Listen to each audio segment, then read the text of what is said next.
Good afternoon, everyone, and welcome to today's webinar, Industrial Pretreatment Program Audits of Municipal Wastewater Treatment Plants, What to Expect, How to Prepare, and Common Findings. This webinar is part of the U.S. EPA Office of Compliance Technical Assistance webinar series for plant operators, inspectors, and compliance assistance providers. My name is Peter Bayer from the U.S. EPA Office of Compliance. My colleague Laura Paradise and I will be operating the webinar. Joining us along with today's presenters, Amelia Whitson, Justin Pimper, and Jan Pickrell and Dave Phillips, who will help to answer questions from the Q&A box. Attendees do occasionally experience technical difficulties. If you lose audio, we recommend that you close the webinar and log back in. GoToWebinar recommends using Google Chrome browser for optimal performance. Webinar is being recorded for future viewing. A link to view the recording will be emailed to all registrants within the next week, along with a copy of the Q&A report and presentation slides. Slides, presenter bios, webinar series information can be downloaded now in the handout section. Your audio is muted, so to ask questions, select the question mark on the right side of the screen, type your question in the inbox, and then select send. You may submit your questions in the question box at any time during the webinar. We will also have Q&A session at the end of the webinar. Regarding certificates, all registered attendees will receive a follow-up email from GoToWebinar in 24 hours with a link to download a certificate of attendance. Please look out for this email and check your spam folders. If you're watching the webinar today as a group under the name of one registered attendee, please type the first name, last name, and email address of all other persons in attendance in the Q&A box in order for everyone to receive a certificate of attendance.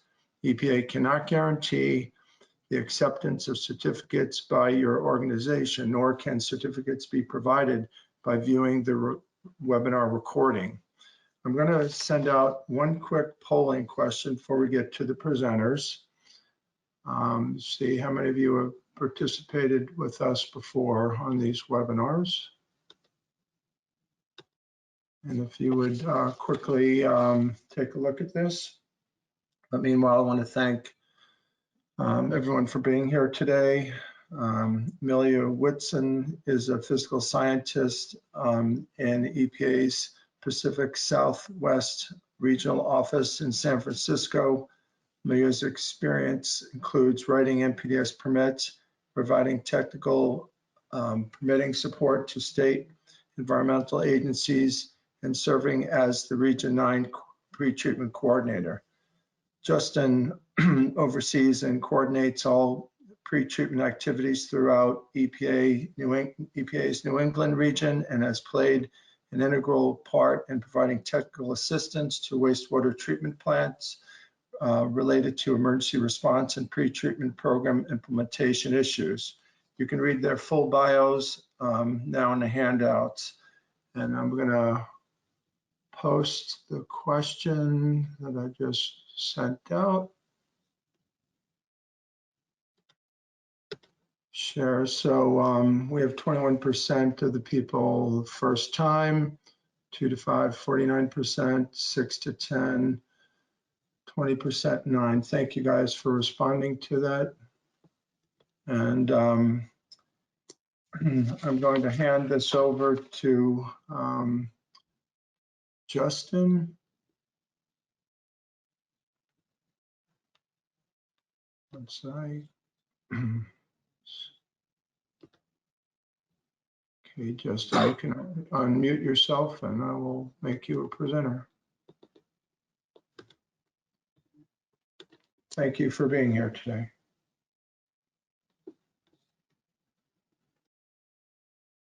Thank you, Peter.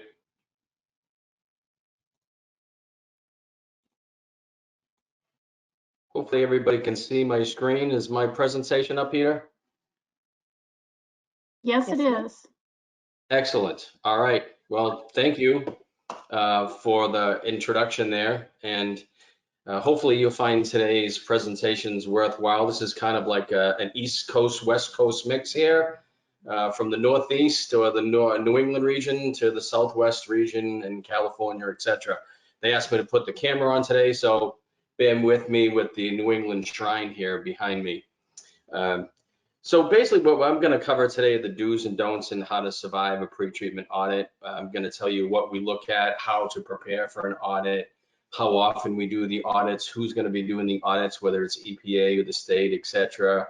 And then go through lastly, but certainly not least, common findings associated with the audit, so that when your time comes, this should be a very smooth, easy process when your EPA and or state inspector comes along.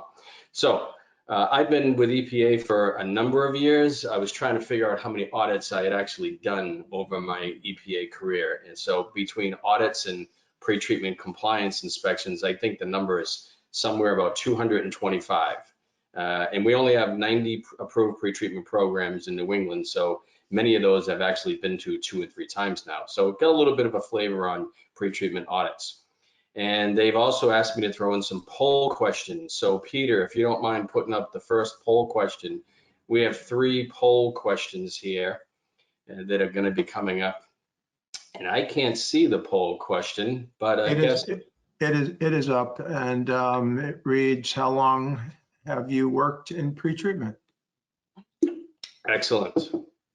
Looks like many of you have already been on some of these webinars, so this is not the first. Good for you. I think this is the 3rd one that we've done on pre-treatment. Al Garcia, thank you, and Jan Pickrell for have participated on some of the previous presentations. Let me know when you're done with that question, Peter. I'll close it in 5 seconds. Move along quickly. So those of you wanting to answer, please answer. Okay, closing. I'm going to post the results. So for 1 to 5 years is 57%, 5 to 10, 19, 10 to 25, 17%, and over 25 years, 7%. Excellent. Well, we've got some newbies here, so welcome aboard. And again, feel free to answer. That'd be great.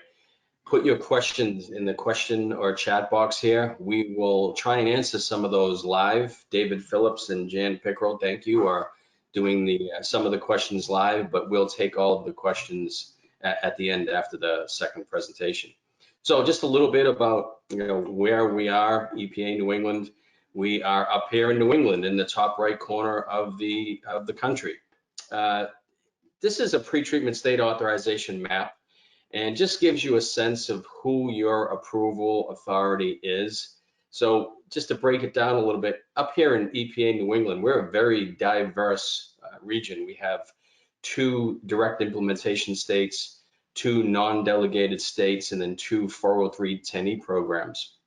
And so just to break it down, if you're in a blue state here, what that means is that the state actually issues your NPDES permit and the state has pre-treatment delegation. So if you're in a blue state, it's very highly likely you're going to see a state pre-treatment coordinator doing all of your audits and or PCIs.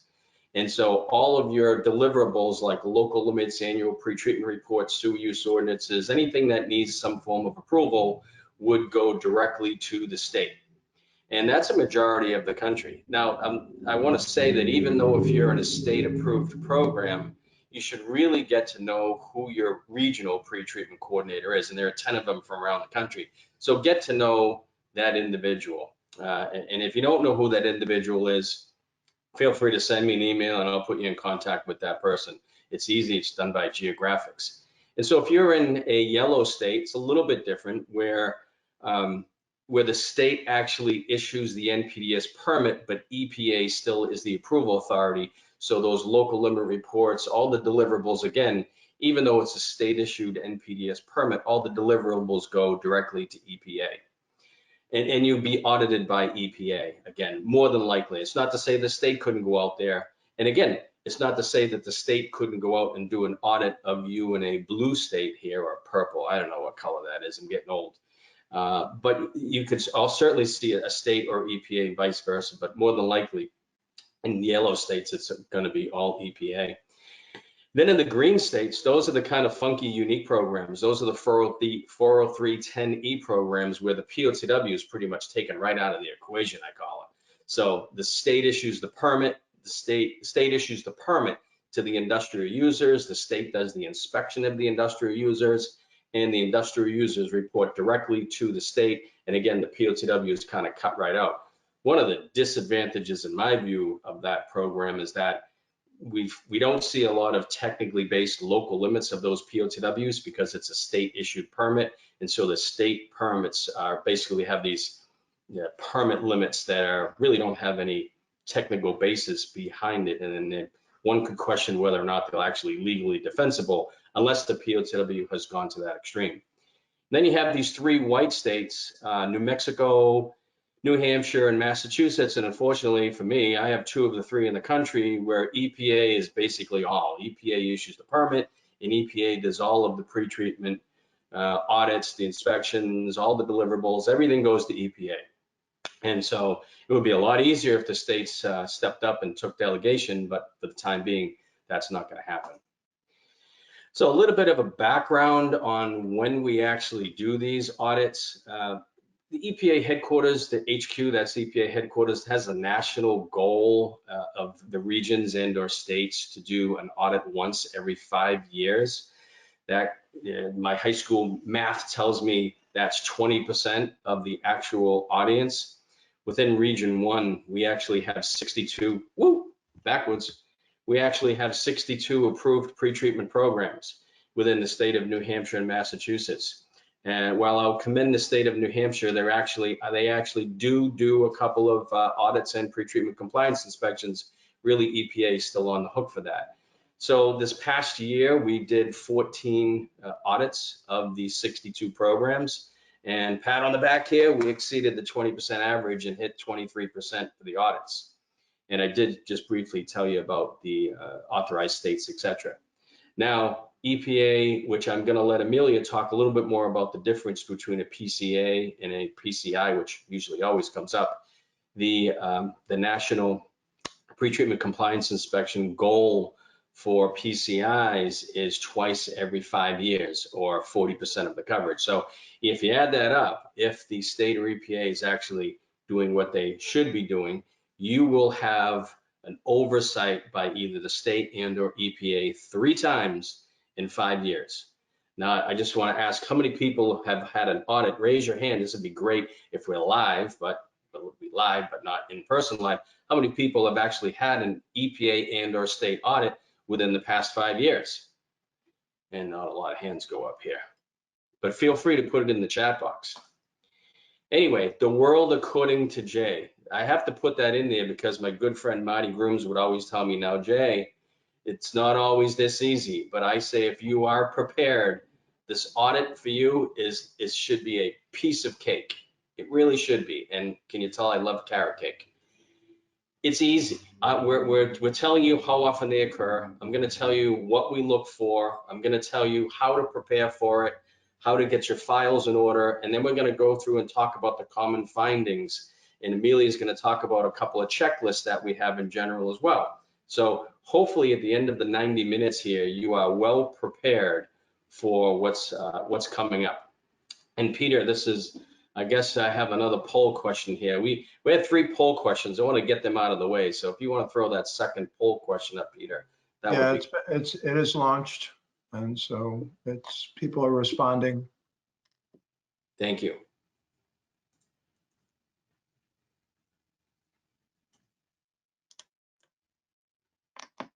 As I look through the chat box, I already see the question about the difference between a PCA and a PCI. That is going to be covered by Amelia in the second presentation, in depth.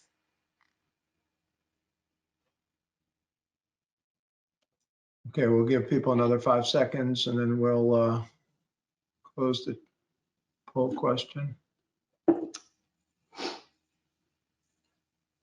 Okay, closing. Sharing. So we've got 59% yes, and the remaining 41% no. Okay. Approved. All right, thank you.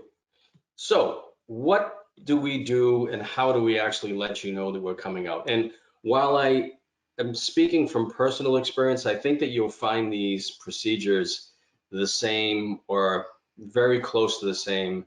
I've gone out with our contractors, which is currently now PG Environmental, and they take the same approach. And I think other regions really take the same approach here as far as notification, et cetera, in advance and what we expect from you. So anywhere from 30 to 60 days, we're going to give you a call and say, hey, your time is up. It's been 3 years, 4 years, 5 years, whatever the time frame has been.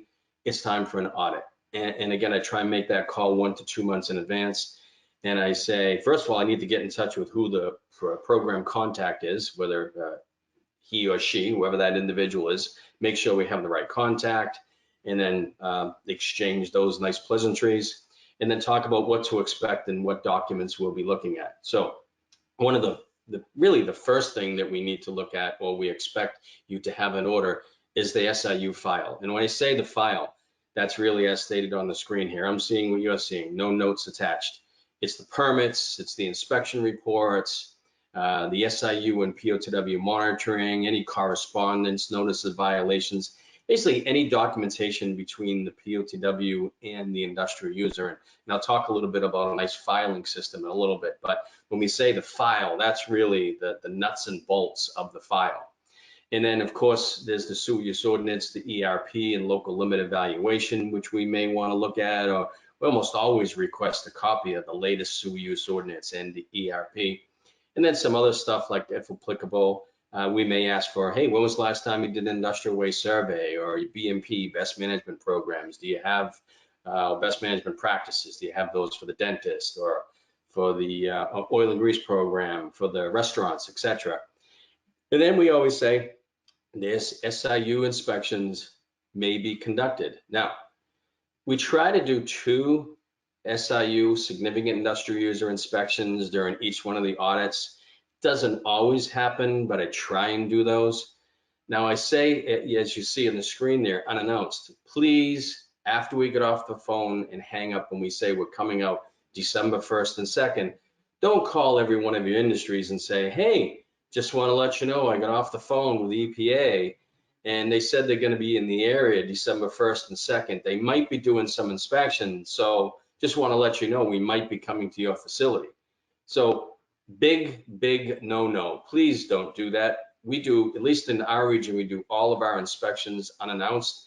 If we have to, if there's a particular metal finishing industry or Department of Defense industry where you say, hey, we have to go through all these safety protocols and we've got to do this, listen to the safety training video, or they like some advance notice, let us deal with that. We'll work our way around that. Okay, so don't give the industries advance notice. It's like calling a drug dealer and saying, hey, the cops are going to be in your area next Thursday, in your area of the stash house. So just want to let you know that, so get your stuff together. So big no. And the audits can last anywhere from 2 to 5 days. Typically, there's somewhere around 3 days for a smaller program, less than 5 SIUs. You can probably do it in 2 days. But when you have 20 to 25, 30, 40, 50 SIUs, you're probably looking at 4, maybe even 5 days. And again, it depends on the program.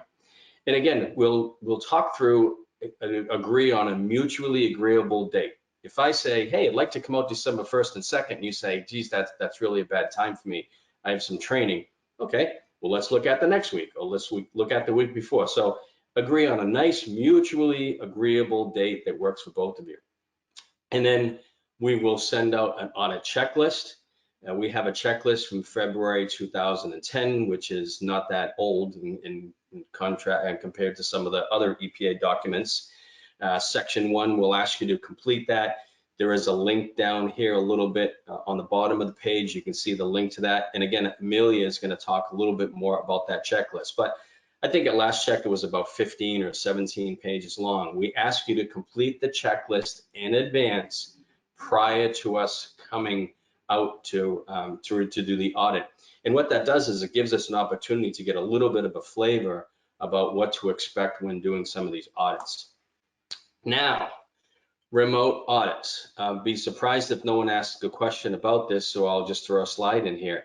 Yes, in EPA New England, we have been doing remote audits. Since the pandemic, we have started back in March 2020, we've completed about 30 remote audits. In my view, they are the same, if not better, than actually physically going out to the facility. And I'll tell you a little bit the benefits and the cons in a little shortly. So we use Microsoft Teams as the platform.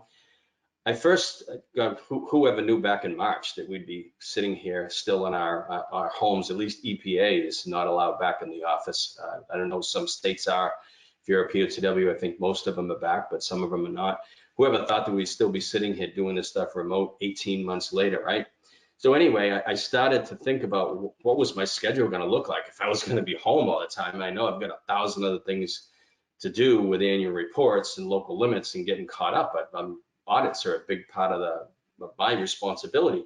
So I thought I'll just call a couple POTWs and say, the first POTW, and say, hey, can we do some tech assistance? And then that actually transferred into, there was a little loophole in there where they said, you know, the pre-treatment coordinator is actually working from home right now and not very busy. He'd love to talk to you. So I said, let's do an audit.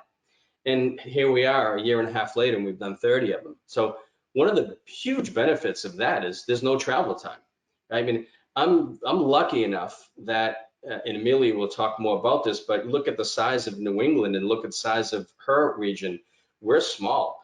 I could drive to the border of each one of my 6 states in less than an hour. So that's a huge benefit, but I also don't have to drive 3 hours each way, or I don't have to take a plane. I don't take a plane anyway, but to do an internal audit within the region. But the travel time back and forth, I can sit here in my computer from home and do it. We can start at 8 o'clock in the morning and go till 3, 4 in the afternoon if we need to. And the screen sharing capabilities for these checklists are fantastic in my view. And it's also nice when we do the closeout conference where we talk about the permit findings. We don't just say, oh, hey, you know, on page 7 of the permit, I noticed that you were missing the TTO limit. And they go, well, where? And you start going, well, wait a minute, let me find it. No, it's right here. Let me pull it up. This is your permit because you've given me all this information all in advance. And it's nice because it provides an opportunity for tech assistance. If you're doing this live, like right now, if somebody asked me a question about 40 CFR 433, you know, what the copper limit was, if I didn't know it off the top of my head, I could say, well, wait a second, let me just punch it up right here. Let me go on the effluent guidelines page. And certainly, last but not least, you can scatter it over a couple days. When you're live doing an audit, you show up there on Tuesday morning or Monday afternoon, you're stuck there for 3 or 4 days. The nice thing about doing it remote is you can get it all out of the way on Tuesday and then realize, geez, I've got a lot of documents to review. I'm not going to be ready for a closeout conference on Wednesday, maybe not even on Thursday. So let's have the closeout conference next week and give me the next few days to review it. So there's flexibility with timing.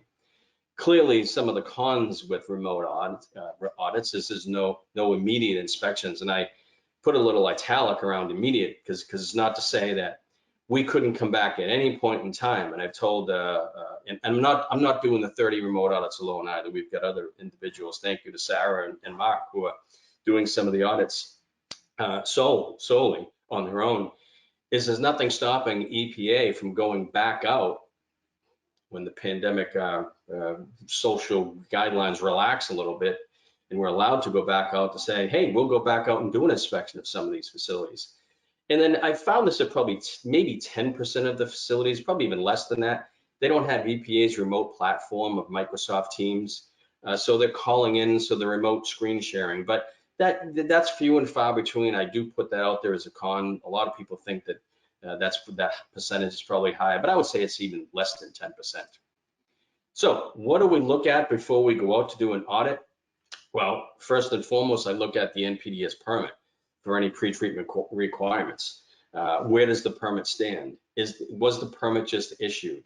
What are those requirements? Do they have any local limit deliverables, etc.? We also look at the latest annual pre-treatment report that you've submitted. And the nice thing about working from home is they're all in, again, you know, you have to take this in EPA New England, you're always required to submit the annual report hard copy. I am asking for a PDF of that annual report in addition to the hard copy, because it's sitting in the office somewhere, so that I can actually see the annual report live, real time. And so I'm reviewing those reports. And then of course we look at the latest audit PCI reports to see where the issues were. What am I getting into? If I was there 3 years ago and they had no issues and I did the audit, chances are, hopefully, they're not going to have any issues again, unless they basically just turn a blind eye to everything. And any other information that exists out there, really.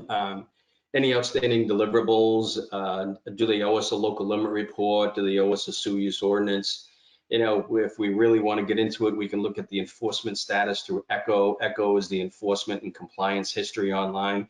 For anybody in the audience who has not gone on to ECHO, it's the ECHO, epa.gov/ECHO. I strongly encourage you to go on the ECHO webpage and just punch in your city and state.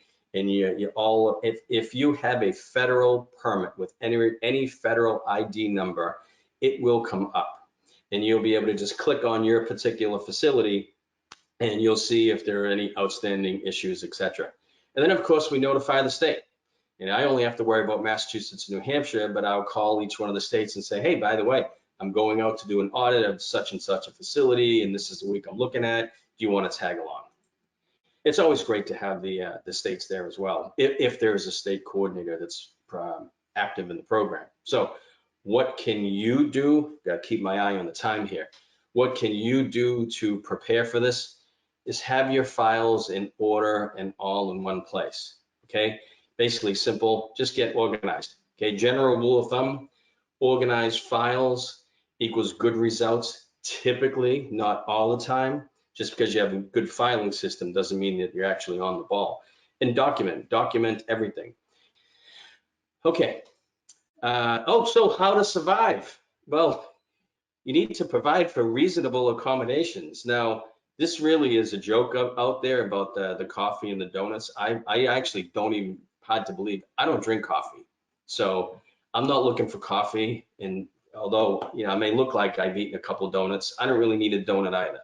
So that is a little bit of a joke. However, but the reasonable accommodations is not a joke. When we say we're going to be coming out for 3 days and we would like some space to look at some files, I don't want to show up and you're on this 4 foot by 4 foot desk and you're sitting there and the auditor's on the other side and say, oh, you can have this side of the desk. And then you look at it and go, that's not a cut. I need room to spread out. So a small conference room where you can close the door would be fantastic. The office doesn't need to be big, or the desk doesn't need to be that big. Just a simple desk in the corner in a somewhat quiet area where the auditor can review the files would be fantastic. And not 400 yards away, while you might want to punish the auditor and say, yeah, I put him on the other side of the building. He or she's got to walk 450 yards just to go pull a file every time they want to look at a document. That's not really going to help the situation either, okay? So a nice area where we can spread out, look at documents, etc. And you don't need to be in the same room and you don't need to be there all the time. So with an opening conference, we always have an opening conference, and within that opening conference, we ask you to feel free to include any other pre-treatment personnel related to the program, the chief operator, the superintendent, whoever you want to invite to the opening conference. You know, just the nuts and bolts of the opening conference might only be 10 or 15 minutes of why we're there, but then we go through the checklist. And then going through that section 1 checklist, which will be discussed later, typically takes about anywhere from an hour to 2 hours. Sometimes I've seen it go up to 3 hours long. So we'll sit there at the beginning and go through that checklist that you've already completed. We've already had a chance to review it because you've done it in advance. We sit there, we go through the checklist, and it gives a really good flavor of the pre-treatment program about how you're doing in advance. And then from there, set us free. You can go on your merry way. Okay, that's when we start to look at Well, we say we review the SIU files. And again, the files, it's not limited to, but it's the permit application, fact sheet. Fact sheets are optional, but if you have fact sheets, that's great. POTW, SIU monitoring, any other reports, notices of violation, SNC, correspondence, etc., whatever is in the file, okay? That's what we do. We look at these files, just like this. We look at the file, and that usually takes the remainder of the first day, and more often than not, usually all of the second day, depending on the size. Now, we'll probably look at anywhere from 3 to 4 to 5 files. If there are 2 auditors there, we may look at 6 to 8 files, and sometimes you may have 3 auditors there. Then maybe you can review actually up to 10 files. So the average auditor would review anywhere from 2 to 3, maybe even 4 files. So they are time consuming. And then again, any other information we need to look at. I like to do a tour of the POTW. I don't call it an inspection of the POTW. I call it a tour of the POTW. I love, wastewater treatment. Hopefully we all do. We're in this business. So walking around the poopy plant, as my kids call it, is always nice. It's always good to just do a half-hour walk around the plant as well to get a sense of what do they do. Is it an activated sludge plant? Is it a lagoon system? Do they compost the biosolids? Where does the effluent go? Does it go to the river? Does it go to the stream? Let's see the effluent pipe. Let's see what the process looks like along the lines, so that 6 months or a year later, you get a local limit report, and you think, oh, they do all this fascinating technology here. I wish I had been to the plant to walk around. Well, you have, but part of the audit, you can go walk around. And then again, the SIU inspections. Love to ask a question here. Not a polling question, but a question, if I was live, just by a show of hands. When EPA or the state comes out and does an audit or a PCI review, and they go out and then you two go out and do the SIU inspections, does EPA or the state require the POTW to be the lead on those inspections? Raise your hand if you think that that's an acceptable practice. Well, I can't see you, so I'll answer it for you. Personally, I don't think, in my view, that that's an acceptable practice. I understand that EPA is looking at the POTWs as far as how they do the inspection. I'm going to get a little bit of a sense on that by looking at the inspection report. But in my view, what I found more importantly is POTWs want to see how EPA or the state does an inspection and what to look for. So, maybe you can do a combination there of POTW and EPA. But for the most part, when I go do an audit, I usually do the inspections on my own. Even if I have the POTW start a lead, I like to talk, so I usually jump in anyway and ask 1,000 questions, and it turns into, oh, here goes Jay, he's going to lead this inspection anyway. And then we have a closeout conference where we sit down and we go through all of the findings. And again, Amelia will talk a little bit more about this, about what actually occurs in the closeout. But before we leave, we give you recommendations and findings about exactly what we saw, what we found, etc. And then we start to write up the report. So next steps, once we finalize the physical nature of this review, we start to evaluate whether or not the POTW is in reportable non-compliance or significant non-compliance. And any one of these things here could actually trigger RNC or SNC, failure to enforce against pass-through interference. And really, there's no need for any of this stuff. If a POTW is not doing any of these, they really should be an SNC. Failure to issue or reissue permits to 90% of the SIUs. These are kind of like no-brainer things here. Failure to inspect or sample 80% of the SIUs within the past 12 months. Putting the pandemic and COVID aside, with as far as on-site inspections and sampling, etc. Really, again, I don't see how POTW, unless that somebody left the position and they haven't backfilled it, on why you can't get out, inspect, and or sample 80% of your industrial users. So just a couple things there. And the audit follow-up, if there's a need to refer to enforcement. I should have said I'm on the program side. I call it the reach out and touch me program. I'm on the helping hand side, the tech assistance side of the house. So while we are on the program side, I would say enforcement is just a phone call away. So, if there's a need to refer something to enforcement, certainly we will. We'd like to think that that doesn't happen very often, because you go to these trainings, you listen to what needs to be done, you keep yourself out of SNC, etc. You go to the trainings and you know, you're good players here. And then the final report will go out within 60 days. In most cases, not all the time, but we try to get the report out within 60 days.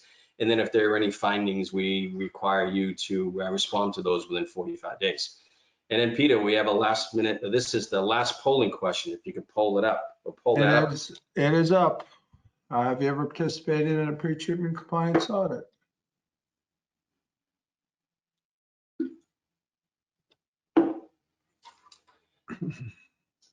It's funny because we're starting to get into the audit season now. EPA's fiscal year ends next week, and October 1st will be the beginning of a new fiscal year. So the whole inspection, audit, targeting process will start all over again October 1st. So I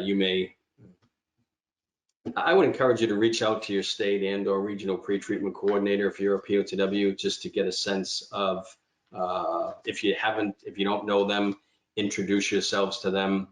You know, a lot of these regional coordinators in state, you know, we've got hundreds of POTW programs, and can, as much as we would like to, don't have the capability of just going to visit each one of these facilities.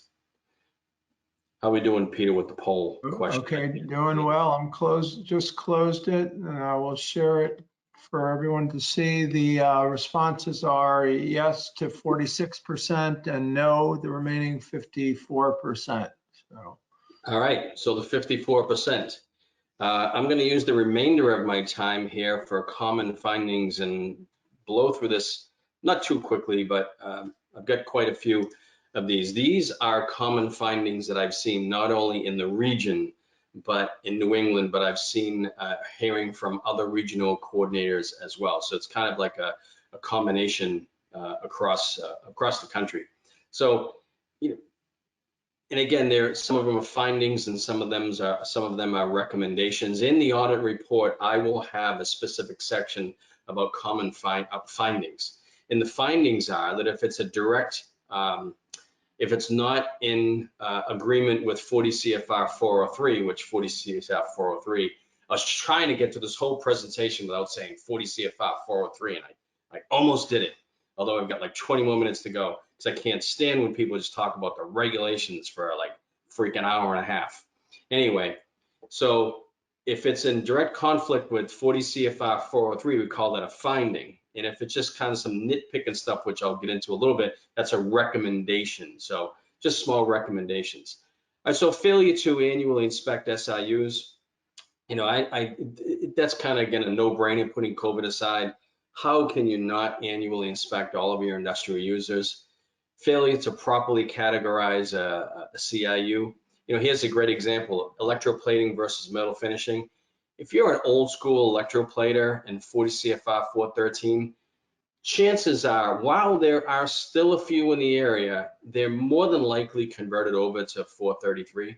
If you'll notice, there are no new source standards for electroplating, right? It's all existing sources. So what EPA is saying is that if you meet the definition of electroplating metal finishing, you came into existence before 1981, you're electroplating.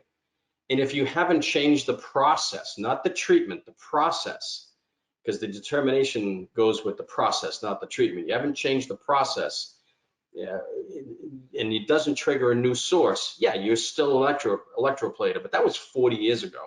So more often than not, those old school electroplaters, while we still do have a few in the Northeast, they're more than likely converted over to metal finishing 433. And I see that a lot. Phosphating is metal finishing. If they some people say, well, they just do a little phosphating. I don't see why they're subject to metal finishing. Phosphating is a metal finishing operation. Cleaning, I don't want to get into a big debate here because you can.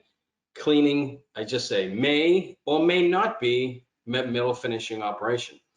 If there's a question on whether it's cleaning and whether it's subject to 433, refer to your EPA or state pre-treatment coordinator. I think a lot of people have a little bit different view on what cleaning is versus etching, etc. So I find that a lot. Failure to take timely and appropriate enforcement action, notices of violation, SNC. I find this actually quite a bit where POTWs, I go through the SNC calculation and I said, you know, they had they only sampled twice last year and they had 2 hits.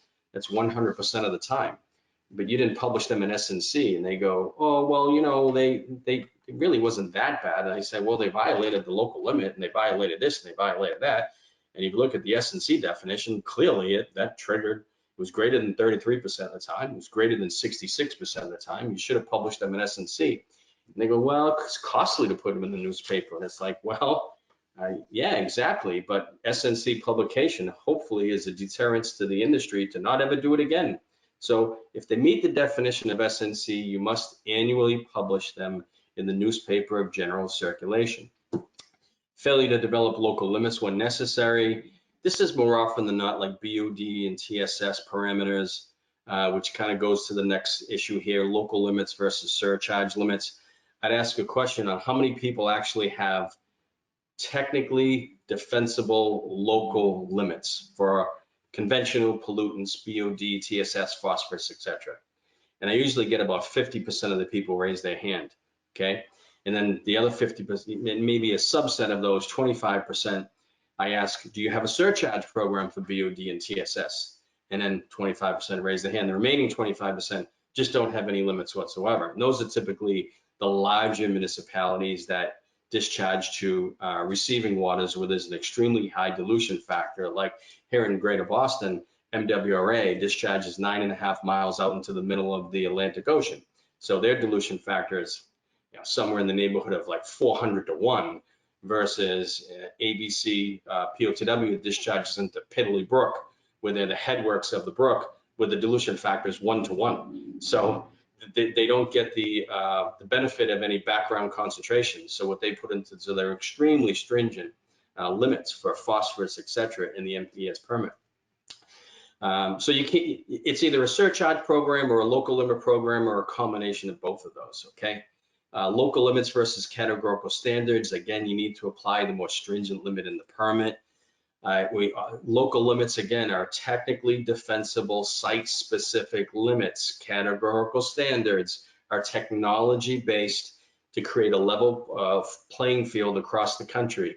So like metal finishing, whether or not you're in California or in New England or Florida or in North Dakota, you're a metal finisher, you need to meet metal finishing standards in the absence of local limits. But if local limits, which are site-specific, to be protective of your individual POTW, are more stringent, like copper. Most everybody has a more stringent local limit for copper than they do for the metal finishing standards. Like most, not all, I see a lot of local limits for copper being around 1.0 milligram per liter versus the categorical standard of I think 3.38. So put the local limit in there. You're not being protective of technology-based standards from over 40 years ago. You're being protective of your individual POTW.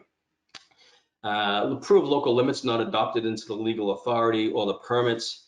Again, you have approved local limits. You've gone to the extreme. Hopefully EPA has approved them. Put them in your permit or put them into the legal authority. TOMP plans, toxic organic management plans for metal finishes not on file. I often get the TOMP certification from the industry that says like blank piece of supposed to be taking notes here. This is the TOMP certification. I sign, certify that I don't have any of these. I have a TOMP plan on file. Great, that's wonderful. Twice a year from the metal finishers. Well, where's the TOMP plan? And I ask the POTW, do they have it? And then they say, geez, I don't have a copy of it. Well, then this piece of paper that they certify that they are meeting this and they have a TOMP plan on file it's invalid. You need to have a copy of the TOMP plan on file for all metal finishers if they have a TOMP in existence. And SIU inspections always can be more thorough. I say to develop a checklist. This is one of my pet peeves. I go and I look at the inspection checklist and the inspection report. It might be 10 pages long and it might be very thorough. They tell me the name of the industry, the address, how many employees they have, what time of day they discharge, is it a batch discharge, is it a composite discharge? I looked at the hazardous waste area, I looked at all this stuff. And then I go back and I say, I have no idea what the company does. It says they make widgets. Well, I don't know, how do they make widgets? Do they foam? Do they roll them? Is it iron? Is it steel? How do they do? How do they make these widgets? So a process description on the inspection form will go a long way. Good on time, I think. Failure to update regulations to comply with the 2005 streamlining rule or out-of-date legal authority. This really, again, 2015 was 16 years ago. Seems like 1,000 years ago when EPA promulgated the pretreatment streamlining rule, which required you as POTWs provided all this and reduced the administrative burden allegedly and provided some regulatory flexibility to the POTWs. It was more of an administrative burden on EPA. But you had to update your legal authority and change some things like updated SNC definition, new source definition, and there were optional changes as well. So I'm finding across the country that people still to this day haven't updated the legal authority or the rules and regulations to comply with the streamlining rule. Interjurisdictional agreements are poor quality or non-existent. Show of hands, how many of you have interjurisdictional agreements, or you take, first question, you take in wastewater from outside of the city or municipality that you're located in, town you're located in? Do you have agreements with all of those cities, towns, jurisdictions in place? And what do they look like? And can you enforce in other towns? So again, go back and look at those interjurisdictional agreements. Some permit stuff that's missing in the fact sheets and or elements of the permit, like combined waste stream formula. Again, if you have gone to the extreme of putting together this long-winded equation to calculate the combined waste stream formula with all these numbers, and you're looking to go, wow, I have no idea how I came up with that final number of 3 milligrams per liter. Well, I want to see that. You know, it's nice to see that the combined waste stream formula permit limit is 3 milligrams per liter, but show us how you actually calculated out the combined waste stream formula. Permit applications are of a little bit of poor quality. If anybody submits a permit application and it's blank like this anywhere along the lines, just send them the permit application back to the industry and say, hey, no, I'm not taking this. It's an incomplete permit application. You didn't fill half of it out. I have no idea what you do. Fill it out and come back to me. POTW hasn't maintained records for the last local limits evaluation, or they don't even know how the local limits were derived. It sounds like we have a lot of new people here in the program. Go back and look at your last audit report. Go back and look at your local limit report that may have been submitted a year ago, 5, 10, 15, 20 years ago from EPA. Look at the last local limit evaluation. You know, in region 1, we're doing them every 5 years. Other regions are requiring local limit evaluations on a more frequent basis, and some probably maybe even more than 5 years. But look at your last local limit evaluation. POTWs have over allocated the male maximum allowable industrial loading through the SIU permits. If you've already given away all of your allowable loading and a new industry comes on board, what does that mean? It means you've got to go back and reevaluate all the other permits and take a little bit of the chunk of the pie, right? The big piece of the pie. Marty Groom's big pie she always used to sew. I love that presentation, Marty, where you can't give away the whole pie, but if you do, and a new industry comes on board, you can't just give them an allocation because you've got to shrink that pie to somebody else. So be aware of that. Don't over allocate the maximum allowable industrial loadings.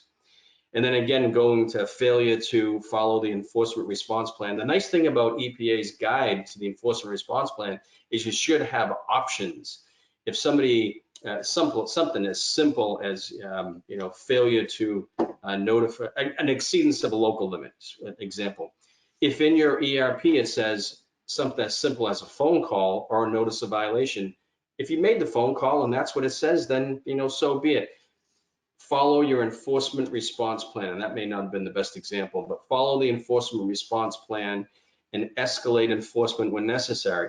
If it says in your enforcement response plan that after 5 exceedances of a local limit, you have to have a show cause hearing, we go out and see that there's 25 exceedances in the past month, and you haven't had a show cause hearing, you're not following through with your enforcement response plan.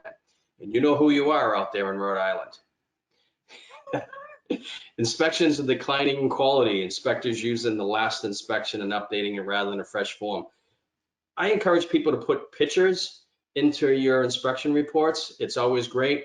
You know, sometimes people just, there's the inspection form, they cross out the date they did last year and they just initial it and put another date on top and everything. They say, oh, nothing's changed. Well, that may be the case, but please fill it out on a fresh form. Don't just cross it out. And inspections are always done at the same time each year. I find often that someone go on and says, oh, that's great, you've gone out once a year. You've gone out the first week of May every year for the past 10 years. And they say, yeah, you know, I always say May just seems to be a good time to go out. Well, what do you think happens the month of April at the industry? The industry says, wait a minute, hey, the POTW comes out once a year, and they come out the first week of May every year. So April is going to be cleanup, health and safety cleanup month, and they get everything all nice and clean. And then when you leave May 1st, they say, we've got another full year before he or she comes back. So move them around a little bit. Maybe do inspections more than once. Do an announcement. Some people like to do them announced. I highly discourage that. But if you are going to do one announced, do one or two unannounced, okay? And scatter them out. Do one in February, do one in June, do one in October. Scatter them out throughout the course of the year. The data reviews are inconsistent. POTWs could always use a checklist for reviewing some of the SIU self-monitoring reports. I was fortunate if I started out at EPA in the lab, so I'm a stickler on the chain of custodies. Very rarely do you ever see a chain of custody that's actually done correctly. I would say 95% of chain of custodies, you can nitpick and find something wrong with them. And I'll talk a little bit more about that at the end. And so it's easy to throw a great enforcement case out the window if the chain of custody doesn't look that good. Staff training, you're all here, right? There's some new people here. Just because I go out and I see some things and someone had been there for 25 years, and this may be the example with me, when I leave in a couple years, I say, why are you doing it that way? And they say, oh, John or Mary has been doing it that way for 25 years, and they've been doing it for 25 years, it must be right. And I go, actually, it's not been right for the past 25 years, and I highly encourage you to change it now. And they go, oh, so don't be afraid to think outside the box as you're going through this. Zero discharge status not verified. Actually had a case a couple weeks ago where an individual called me and said, I have a zero discharge facility, and lo and behold, I just did a spot check of them. They tell me they never discharge, and I went to the holding tank on where I'm anticipating to see some holding water, and there's a sump pump in there, and there's a hose going out to this drain tank or the sink, you know, across on the other side of the floor. So clearly they're not a zero discharger. Your permit should have language in place that says at bare minimum that if you're a zero discharge facility, and you can issue a zero discharge permit, that you give ample notice on when you're going to discharge, something like maybe 72 hours. You come up with it, 48 hours, 72 hours. You give the industry should give the POTWs, you know, pick a time frame, 72 hours advance notice on if they're going to discharge, and then the permit should list all of the parameters that are there. The SNC violations not having a timely response, I talked about that. I'm going to blow through these for the sake of time. All files should have a formal filing plan and archiving schedule. This actually was I read an audit report today when all confidential information must be kept in a separate locked file cabinet. This was a finding of an audit. It was the only finding. So kudos to the auditor, and kudos to the POTW for the audit report. But I read it briefly, but it said that some of the confidential information wasn't kept in secured locked file cabinet. All confidential information shall be kept in a locked, separate file cabinet and stamped confidential business information, CBI. And with that being stamped, all reports, again, should be stamped with a date received. You know, if you got it, stamp it. Stamp the date you got it. It's like when we get our annual pre-treatment reports in from POTWs. We don't stamp them, but we enter the date into a database on when we received it, because we get it electronically. FOG programs, dental, mercury programs haven't gone through public participation. You need to afford people due process and allow all interested parties an opportunity to comment with respect to either local limits or any of these potential source control programs. Industrial waste procedures don't integrate with other building permits. Again, common finding, I say, how are you aware of any new industries coming in town? And they say, well, it's a small town, you know, I think I would know. And then I go out to lunch and I see ABC Metal Finishing right across the street, and I go, how'd you not know about them? And they say, oh, I don't know. So if you're in a municipality, it's a little easier. If you're in a district, a little more complicated, but start to develop relationships with building department, with the building department, Hopefully you're connected into the sewer department, with the water department, with the health department, so that when applications come in for some projects or change of ownership, that you're made well aware of that. And then my last slide here, the dentist. Oh, I got, here he go. Here he goes again on the dentist kick. Here he goes again. They haven't submitted the one-time compliance form. I can't give a presentation without talking about my friends, the dentist. Okay. Yes, the dentists are required to submit the one-time forms. Show of hands here. I'd love to know how many people have not received or notified all of their dentists in the community that you have to submit the one-time compliance forms. And then my follow-up question, which would be the rest of the group, is good for you. If you raise your hand, if you can safely say, I have received that one-time compliance form from every one of my dentists, and I'm in full compliance with the dental rule. Good for you, but more often than not, most people, majority of the people have not received those one-time compliance forms. And we are asking that as part of the audit procedure now. Lab reports are not signed by the industrial user representative. Incorrect analytical methods. SW 846 stands for solid waste. It's not an approved method for wastewater. A lot of the biosolids samples, biosolids samples need to be analyzed by SW 846. It's not an approved method in 40 CFR 136 for wastewater, okay? pH and temperature must be analyzed immediately. I'll see a lot where, and when right on the chain of custody, pH and temperature, what the pH was, what the temperature was, they're instantaneous results. If you send a pH and temperature off for a lab and you're gonna pay $8 for pH and $12 for temperature, whatever they're charging you, and you get a report back 3 weeks later, and they give you the pH and temperature results, they're totally invalid. They must be analyzed immediately, and immediately means within 15 minutes. You're completely wasting your time, okay? pH and temp analyzed immediately, on site, simple pH meter. And last but not least, chain of custody forms. I could go on forever about this. The audit I did last week had the time and the date, the time when the sample was collected. It just said 7/1.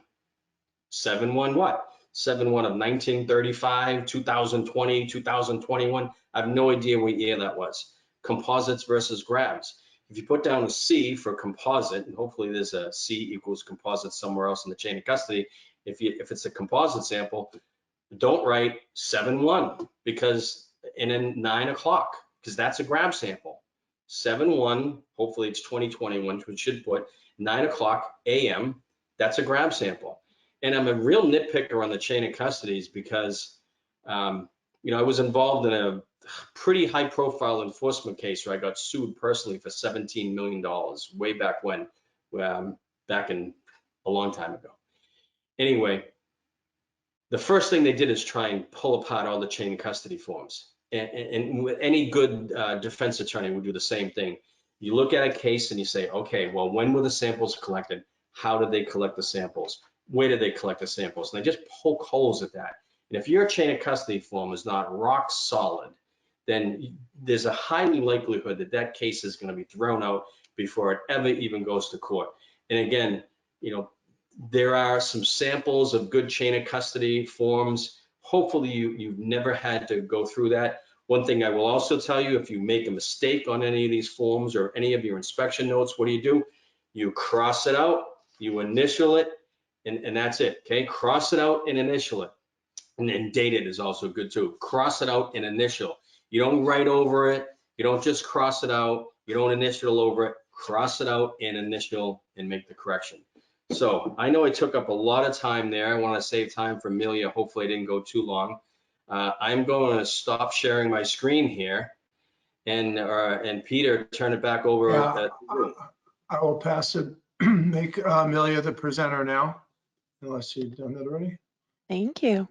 You should have it. All right. So thank you for bearing with us as we, excuse me, navigate this webinar. I hope that folks can see my screen now, and thank you again for attending. I am the relative newbie here. I've only been the pretreatment coordinator for 10 years out here in the Pacific Southwest. And Jay was saying how his region, he's able to leave his state within about an hour to get to any of his other states in the region. For us, I think Jay's able to get to sort of the farthest reaches of his region within a couple of hours. And for us, it takes us like 3-ish hours to just leave our state. And we definitely need to use the option of flying to reach our Pacific Island territories and the state of Hawaii. So we got a good span of geography here. And so, you know, even with all the differences between our two geographic areas, pretreatment in general is pretty similar. We are mostly concerned about making sure that there is enough that there is protection of the POTW from any non-domestic discharges, and PCIs and PCAs are just ways for us to make sure that publicly owned treatment works, POTWs, are doing what they need to be doing in order to protect their plant and make sure that they're staying in compliance with their NPDES permit, and not going to get into, you know, not endangering their sewer system, their collection system, their treatment processes, their workers, or the public, or the environment by accepting anything that from industrial users that could cause any issues anywhere along the line. So like Jay said, the difference between a PCI and a PCA, it's not that significant. They're pretty similar. And so Jay was focusing a lot on audits, but pretreatment compliance inspections are actually pretty similar. They're just a little bit shorter and a little bit narrower in scope. Everything that's in a pretreatment compliance audit is also generally covered under a pretreatment compliance everything that's covered in an inspection is generally covered in an audit as well. But the audit also includes review of legal authority. There's some additional interview questions and some increased file review and site visits, along with some additional more focused components of those. Usually a PCI, depending on the size of the program that we're inspecting or auditing, can take about, you know, a day. For audits, it can take a few days. But again, this all depends on the size of your program and how many inspectors or auditors are participating from the EPA or state side. Jay also mentioned the frequency of pretreatment compliance inspections and audits. You can expect to see them based on our national compliance monitoring strategy goals. About 1 PCA every 5 years and about 2 PCIs every 5 years. So again, a total of about 3 visits every 5 years. But this also depends on, you know, your approval authority, so the state or EPA's workloads. It can depend on things like pandemics, and certainly it can also depend on just a number of other factors. So if you have any questions about the frequency, definitely talk to your approval authority, whether that's the state or EPA, and they'll probably give you a pretty frank answer about how often you can probably expect to be visited. So Jay went through some of the processes. I'm not going to go into a whole lot of detail since we only have a half hour left, and I want to make sure that there is time to discuss any questions that y'all in the audience have. The main focus of this is to make sure that this information is useful to you, and one of the best ways is just answering your questions straight up related to these topics. But again, all of these slides are available, so please feel free to go back and refer to these after today's webinar. And yeah, these are all great resources to go through if you are going to be inspected or audited. You are more than welcome to go through these slides, to go through EPA checklists that we use when we go out and do inspections or audits. Those are all publicly available, and it's a great way to both prepare yourself for an inspection or audit, to know what's going to be asked, and to make sure that you have the information ready that we're going to be seeking when we go out there and talk to you all. So again, just the normal stuff that Jay had gone over about information that may be reviewed prior to the visit. And I mentioned EPA's audit checklist and instructions. This is a current, it should be a up-to-date link at the bottom of the slide. You can also just Google for EPA pretreatment audit checklist and instructions. It's a very, very helpful and very detailed description of what, what our pretreatment audit will be like, how we fill out the answers to these questions, or how we expect POTWs to respond to these questions. And it can be a really big help to you all in preparing for an audit.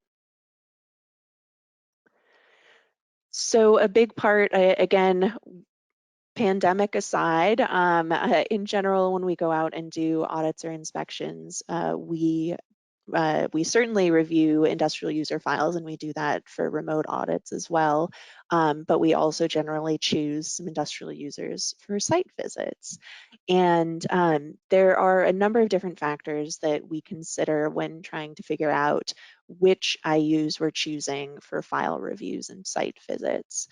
There is a hope that we could get a nice cross section of your program. Again, this definitely depends on the size of the program. If you only have, say, 1 or 2 significant industrial users, we're probably going to review all of those files and probably going to visit those sites. And we may choose some non-significant industrial users as well.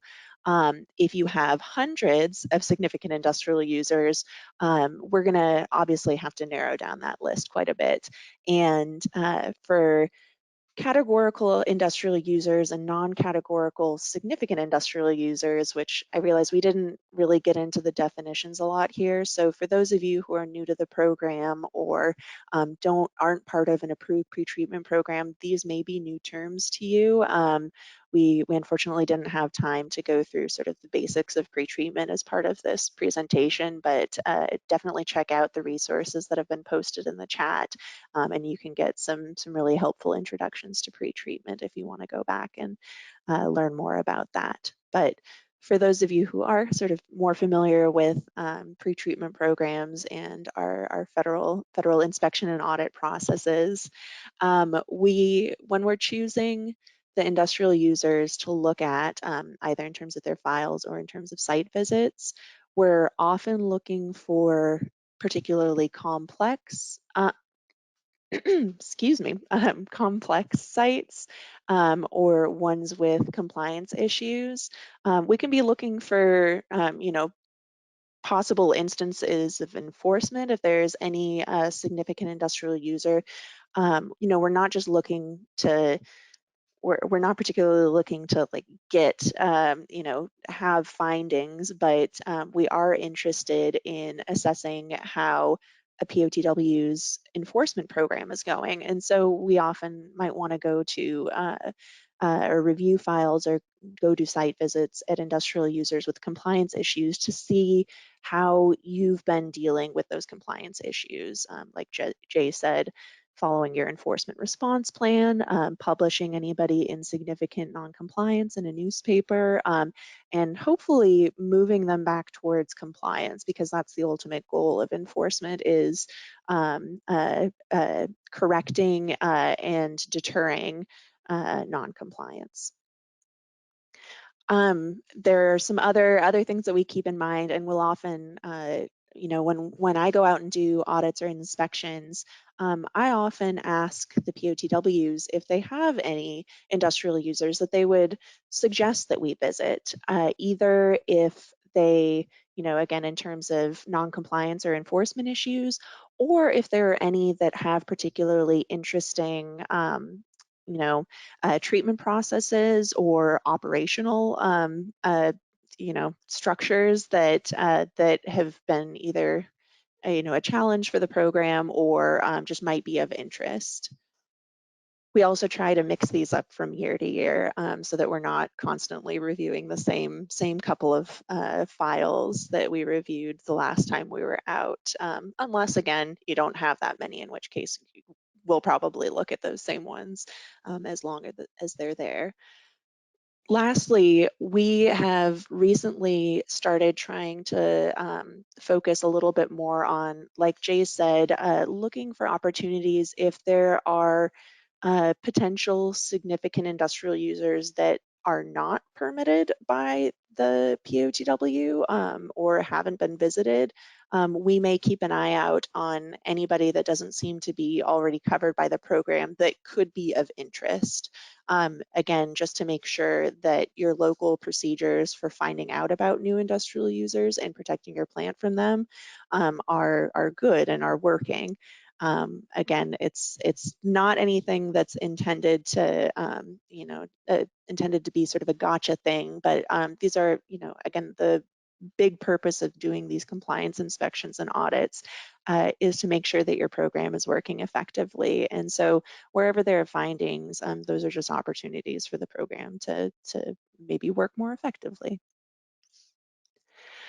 So this is the file review checklist that can be found in our audit checklist that I referenced earlier. Again, it's all public, and the way that we fill it out is also included in the attached instructions. So it shouldn't be too much of a surprise, certainly if you've gone through the audit or inspection process before, but also even if you haven't, this is all available to review but ahead of time. We have some questions that are particularly highlighted related to streamlining provisions. Again, these were finalized back in 2005, so hopefully they're not news to anybody. It's been, over 15 years. So hopefully folks who are familiar with the program and who have gone through audits or inspections before are very familiar with streamlining provisions. And again, there's as part of the industrial user file reviews, it's a pretty long checklist, and again, it will cover a number of different files, but the intent of this review is to be pretty specific and have specific recommendations if there are any recommendations or findings that have requirements that you would need to follow up on. Again, this is supposed to be it's supposed to be laid out in a way that's easy to understand by your program that's getting audited. So for industrial user site visits, when we are doing these in person and not doing remote audits, when we can't travel because of COVID, we recommend at least 2 industrial user site visits for every pretreatment inspection, and generally recommend more for a pretreatment compliance audit. And again, there aren't strict rules about what those industrial which industrial users we pick, but often we will have a conversation with the POTW and probably have some in mind when we go out there based on previous annual reports related to compliance of the industrial users or related to, possible categorization issues or combined waste stream formula, anything that would make it particularly complex or just might be an interesting opportunity for us to see how the oversight of your pretreatment, how the oversight portion of your pretreatment program is working. When we go out and do a site visit, the main goal of those site visits is not really to look at the compliance of the industrial user separately, but rather to see how your pretreatment program is regulating that industrial user. This can be done, a couple of different ways. Sometimes the auditor will lead those site visits just to, get a sense of what's there. And, if we're looking at previous compliance issues, just so we can see and collect the information that we need. But sometimes we'll ask the POTWs to lead those site visits, and you can often treat those as one of your, if you have annual inspections of your SIUs or more frequent, since that's the minimum. You can often treat that as a sort of dual purpose. You can have that be your annual or more frequent inspection of that site, and we would just observe how you do that. Again, we're just looking for how you oversee those industrial users, anything that might be of concern for your pretreatment program. That said, if we see something that's not related to pretreatment, like Jay was saying, related to enforcement, our other EPA divisions are only a phone call away. And, this has definitely come up when we've gone out and done site visits, that something on site may be of concern for, say, the stormwater regulatory program. And while that's technically outside the scope of a pretreatment compliance audit, we generally would refer anything that might be of concern for another program, whether it's hazardous waste regulatory programs under RCRA, whether it could be air regulatory programs, or something else under the Clean Water Act, like stormwater. We would generally refer those to those other programs if we notice anything, but it might not be a pretreatment specific related finding. And then again, the closing conference is just a nice opportunity to wrap everything up. And again, hopefully, the goal of these pretreatment compliance inspections and audits only work well if your program that we're inspecting or auditing is understanding the feedback that we're providing. It doesn't do anyone a whole lot of good for us to just write a report that no one reads, or no one really pays attention to. We're not just trying to check a box here. There are many benefits to doing pretreatment audits and inspections besides just, we are required to. It provides the approval authority, whether again that's EPA or the state, with a sort of larger picture of how your program is doing, and how your program is complying with appropriate pretreatment requirements.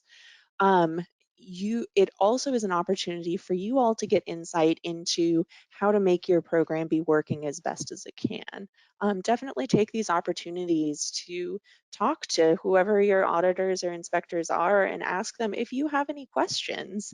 It's a great opportunity to get usually one-on-one or a couple on a couple people discussions. If there's anything that you're struggling with, ask about it. And we're here to be resources, not only just inspectors, but also, if you have a question about a regulation, we can help answer that. And so this is, it's not just the report that provides helpful feedback, we hope, but also just the conversations that you can have as part of an audit or an inspection. Excuse me. And again, if there are significant findings from an audit or inspection, that might lead to enforcement. But if, and even for enforcement, our hope is, our only goal is to make sure that programs are working effectively. Our only goal in pretreatment compliance audits and inspections is to make sure that pretreatment programs are working effectively to protect their treatment plant, their collection system, the public, again, anybody that's working in or exposed to the collection system or treatment plant, and also protect the environment that the treatment plant is discharging into. We're trying to make sure that none of those aspects are subject to any potential harm as a result of industrial discharges. And if something's not working, we're going to provide requirements and recommendations on how to make it better, and maybe there will be an enforcement action sort of memorializing what would need to be done to correct those. But I promise it's not personal. It's really just, our mission is to help protect the environment and anybody that is that uses it or is exposed to it. And it's one of the reasons that I really enjoy the pretreatment, working in the pretreatment program, is that generally pretreatment programs have exactly the same goal.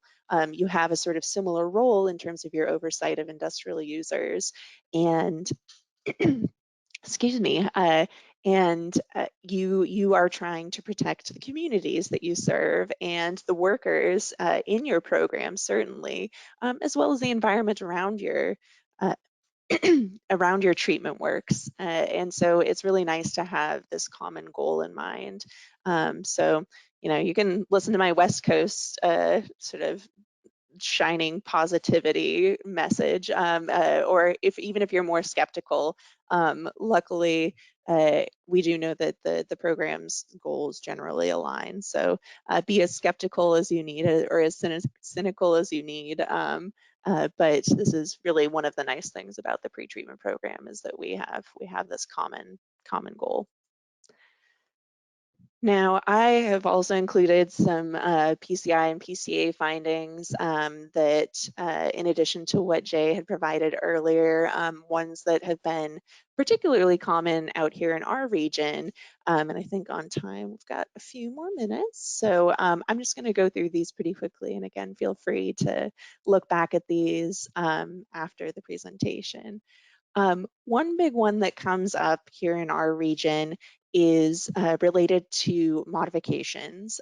Anytime an approved pretreatment program wants to modify any aspect of their program, there are in the regulations what we call substantial or non-substantial modifications. Any modification to your approved program needs to be submitted to your approval authority, whether that's the state or EPA. And again, if you have any questions about who your approval authority is, I think Jan Pickrell has helpfully included a link in the chat, but you can certainly call or email either me or Jay, and we can help direct you to whoever you're trying to reach. So again, make sure that whenever you're doing a pretreatment program modification, that is communicated ahead of time before you do the program modification to your approval authority. Here in California, it's the regional board, hence the language there on that slide. One other thing that we've seen come up fairly frequently is in industrial user permits, or control mechanisms, as they're sometimes called. There are sometimes requirements for the POTW, like saying that the POTW shall inspect or sample the significant industrial user once a year. It's fine to give your industrial users a heads up of what their oversight is going to be like, but make sure that you don't put any requirements in your industrial user permits on yourself, on the POTW, because that has the potential to invalidate the permit. So it's a concern of for enforcement purposes when you are putting in requirements for yourself, and can actually change sort of the legal operation of the permit. It makes it more like a contract where it has specifications for both sides. So just make sure that you are keeping this as a one-sided regulatory document, which is what that control mechanism is meant to be. Again, like Jay mentioned, misclassification of industrial users, fairly well, hopefully not super frequent, but it's definitely one of the more common findings that we have. And then just to sort of elaborate on that a little bit, when we go out and do industrial user site visits, we are somewhat looking to see how the inspectors not only perform oversight of those industrial users, but again, if there is evidence that an inspector or any program, pretreatment program representatives aren't familiar at all with an industrial user that's permitted and that is supposed to be being inspected at least once a year, that can sometimes be of concern. You know, if you've got a lot of industrial users, it's no big deal if you don't know like every aspect of what's going on at every industrial user. That's not a huge deal. But if it seems like you just haven't been paying much attention to what industrial users are doing in your service area, that's something that we might note in a pretreatment compliance inspection or audit, just as an opportunity for improvement. That it can be really helpful to have good communication, frequent communication with your industrial users, and that, you know, again, if you're visiting them at least once a year, hopefully you have some amount of familiarity with what's going on with them. Sampling protocols, Jay covered very well. Make sure your records are maintained.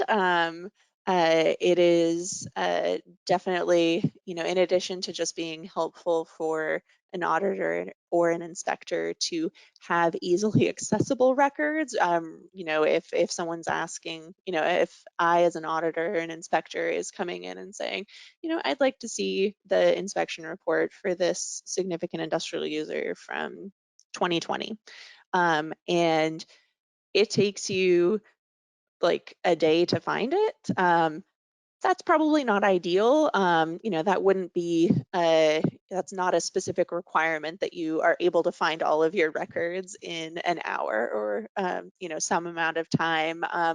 But that's a pretty, or for instance, something as fundamental as like your sewer use ordinance. You know, if you're like, oh, I don't know where to get that. That would probably be a recommendation, that you would want to know where sort of the foundations of your pretreatment program, how to access those readily by anybody in the program. The seventh one is one that has come up a fair amount here in our region where, or at least somewhat frequently, where POTWs may have a lab conduct their compliance monitoring of an industrial user, but they have the lab bill the industrial user directly for the cost. This sort of conflates who is performing or responsible for that sampling. So if this is happening, this is sort of a complicated specific finding that we have noted out here in our region. So if this isn't, you know, if your POTW is not having labs conduct your sampling, then this really isn't of concern. But just make sure that when you are performing compliance monitoring, that you have control over it, that you are paying for it if somebody else is doing it, either a lab or some other contractor. Make sure that it's not being treated sort of as self-monitoring. And then another frequent one is just having documentation of, you know, of all sorts of things, of any required activities, but also including development of slug control plan or evaluations of the need for industrial users to develop slug control plans. Oh, my slide is frozen. There we go. So I'm honestly, since we're at 11:30, I'm just going to skip through the rest of these because these were mostly in order of frequency of findings. And Jay has done a great job of covering a lot of those already. So we'll go ahead and open it up for questions since I know we can extend this for half an hour.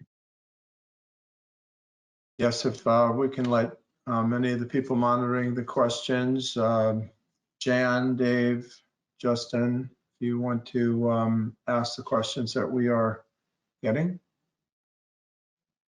Yeah, I'll jump in here. I'm looking at the chat box. There were a couple questions on my comment about the industrial user report or the lab report needing to be signed by the industrial user. I just want to clarify that what I was referring to was that, yes, it's the self-monitoring report, by the industrial user that needs to be signed, not so much the actual laboratory report itself. So it's the self-monitoring report that you submit, that the industry submits in compliance with the permit to the POTW, that obviously needs to be signed, not so much the lab report. The industry doesn't need to sign the lab report. Someone from the lab needs to sign the lab report, but it's the industry that needs to sign the actual self-monitoring report. And then I did see another question in there that was directed to me. And thank you, by the way, to David and Jan, who are working behind the scenes here, who have answered a lot of these questions for us. So kudos to you both. Thank you very much for that. There was a question about the pH and temperature. Does it need to be analyzed by a state certified lab within 15 minutes? And the answer to that is no. Anybody could take a pH and or temperature lab sample or a sample and analyze that with, again, just a simple pH meter. That does not need to be a state certified lab that does the analysis for pH and or temperature.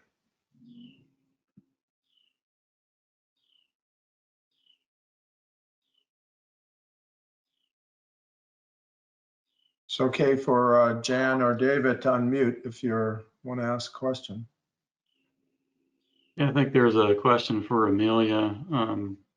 Should the checklists, such as those used to review analytical reports, be incorporated to the program via modification, or are these considered external to the program? So I think if I'm understanding the question correctly, it's whether if there is an inspection checklist that's developed by a local pretreatment program, if that is considered a modification.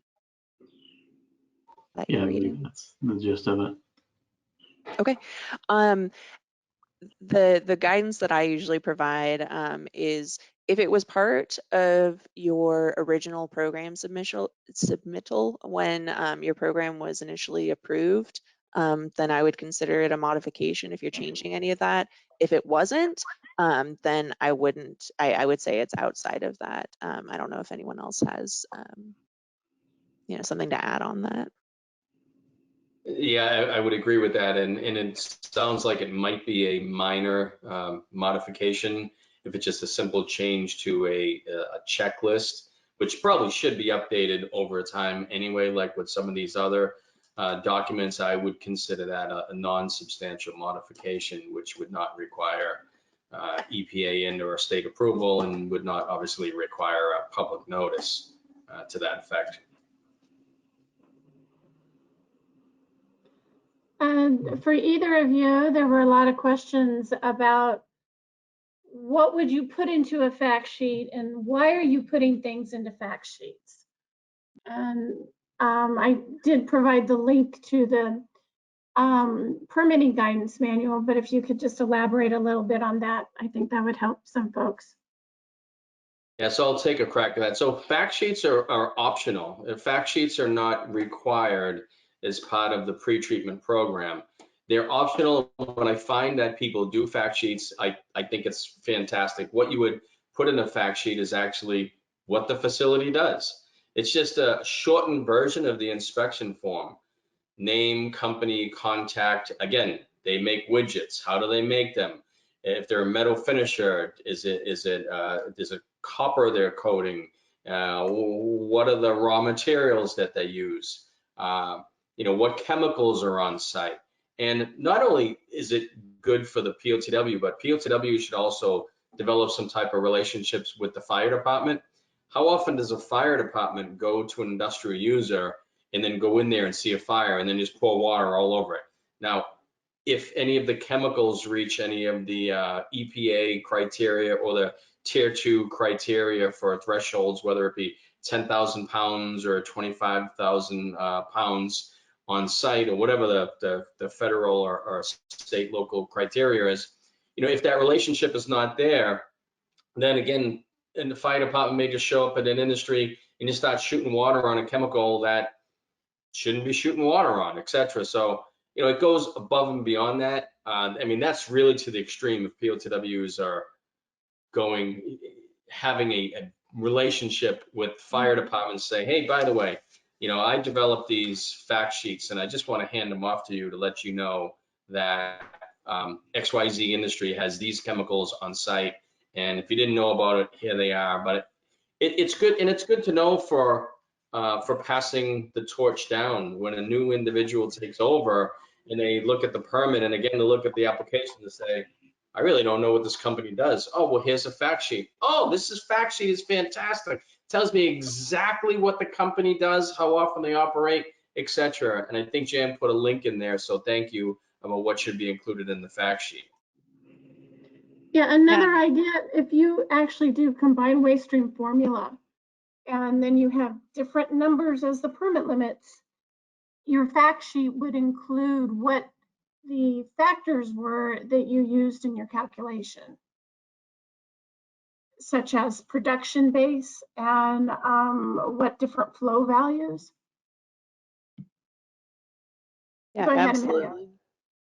Yeah, no, y'all are absolutely right that the main reason for having a fact sheet is just to be of use to your program. If there's turnover, like Jay said. Also, when if the industry has any questions about, like, well, why am I subject to these limits? You can include the justification for why there are certain limits in there. And it can also be really helpful when you have when you're audited, that if the inspector comes in and it's like, why are they classified under this category? You can say, oh, well, here's the description in this handy dandy fact sheet. It can be really helpful for everybody to understand what's going on in the department. Yeah, there's another question in the chat for y'all. Really pertains to more of an ethical question. If a third party is hired by the POTW to do its own sampling, but that same third party does the industrial users compliance monitoring, is there, cause for concern there? It's only cause for concern if they try and do double counting. And I see this quite a bit where POTWs are do the sampling for the industrial user. So, to meet the minimum requirements, the industrial user must do at least 2 samples and the industry must do 1.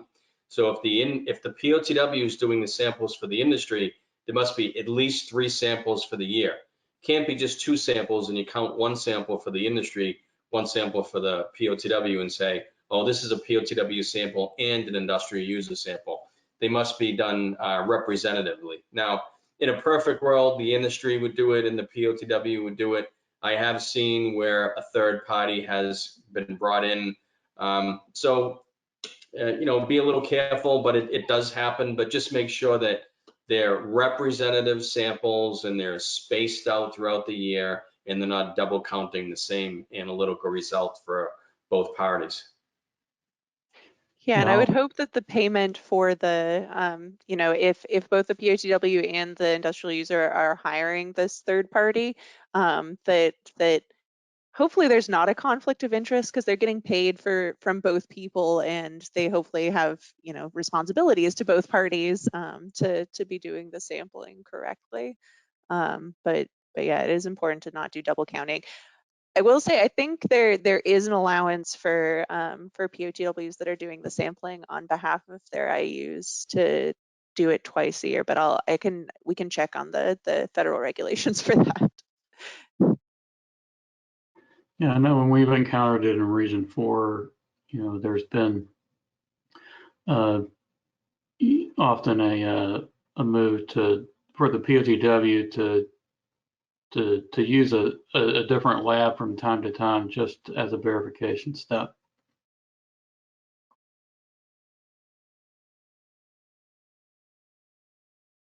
So I'm just doing a time check to see how many more questions we want to go into, because we will, if there's ones that are repeating or you think that are appropriate to ask Jen or Dave, we will be asking the presenters to respond to these questions in detail after the webinar, and they will be mailed out by Lower Paradise to everyone.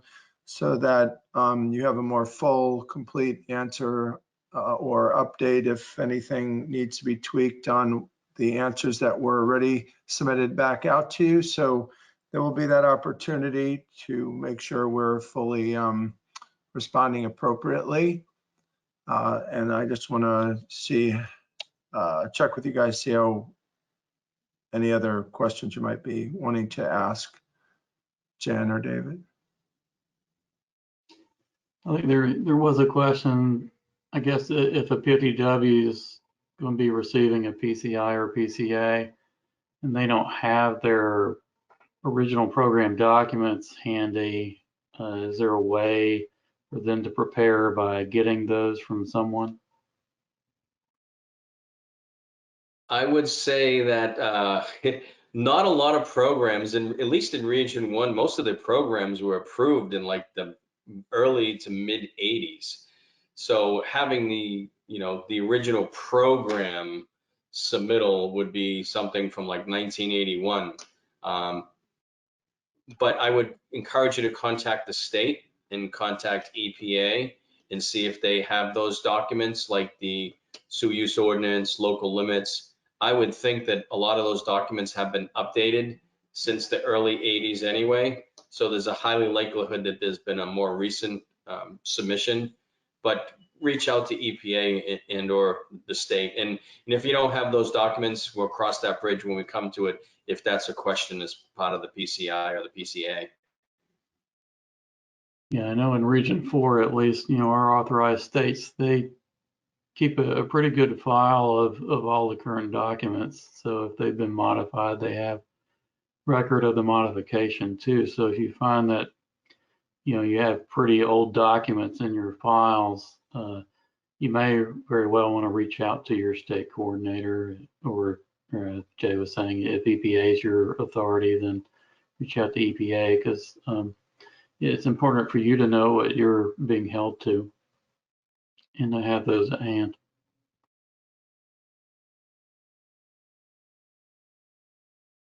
Other questions, or should we wrap things up? One more question here about the sewer use ordinance. The question is if that's reviewed every time that an audit is conducted. I don't review it every time an audit is performed unless there are changes. To give an example, like if I reviewed the sewer use ordinance and I approved it in 2017 when I last did the audit, if there are no changes to the document, then there's no need to review it all over again. So not every time, no, only if there have been changes.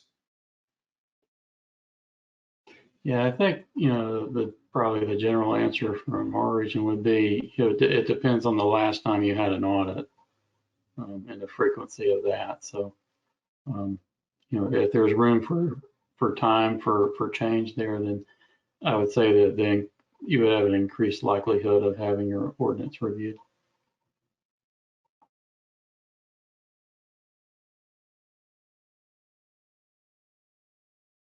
Okay. Should I? Other questions?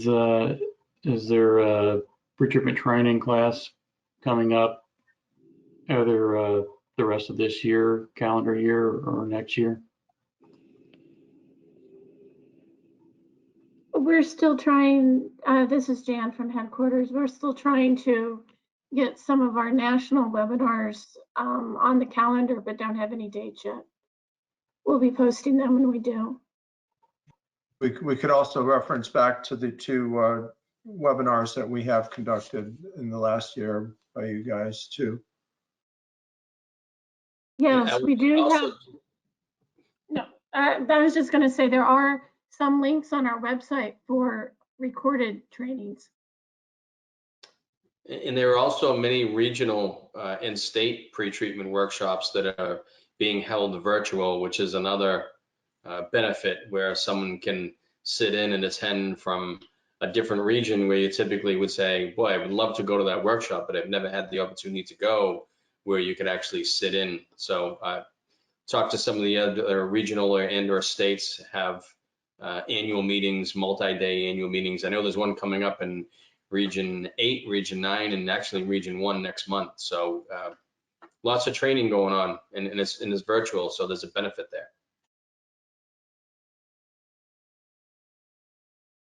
Is there any guidance by EPA on performing remote audits at this time? It's a great question. I gave my 2 cents at the beginning here. I think that they're beneficial during the pandemic. I guess time will tell on where we go from that, but I don't think I'd want to see them long term.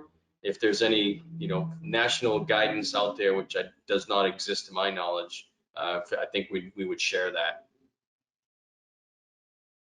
Yeah, I do recall there was, I guess, some talk about preparing some guidance for public consumption, but I think as the pandemic has kind of evolved, I think, I don't know that that's, still on the burner for preparation. So I would say it would, I don't know that there is any available at the moment.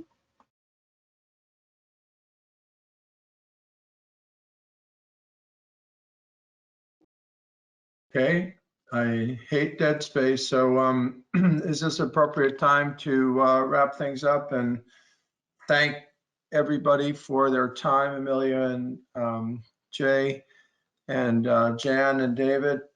Really appreciate you pulling together. I think it was an excellent presentation. Everybody that is on right now, when you sign off, there'll be a survey for you to fill out. So we appreciate you filling it out. Often people jump over that, but it helps us to gain information about what you liked or didn't like.